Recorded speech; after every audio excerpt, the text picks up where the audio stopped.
जय जोहार संगवारी हो हमारे यूट्यूब चैनल श्री संस्कार भक्ति में आपका स्वागत है। ये चैनल के माध्यम से आप मतलब तो बराबर भजन आप मतलब पसंद आए तो बिल्कुल लाइक शेयर कमेंट और सब्सक्राइब जरूर करें।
संगवारी अगर हम कोनो काम थे तो हमारे परिवार है ना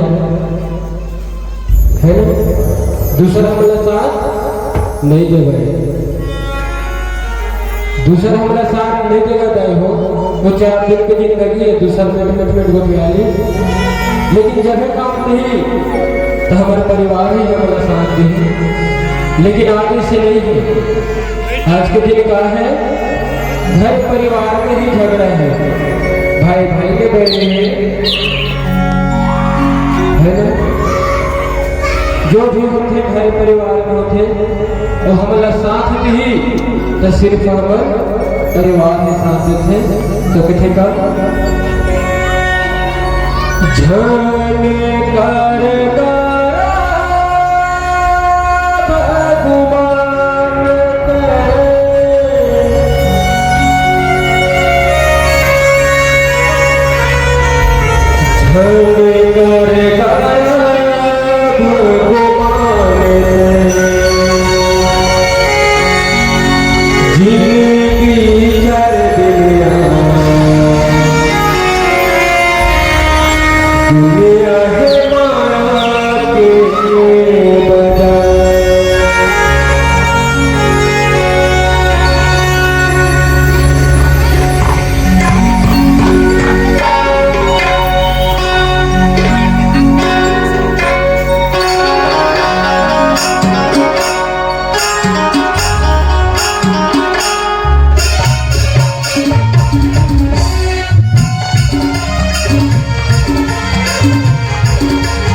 जिंदगी चार दिन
जिंदगी चार दिन दुनिया है माया के बगैर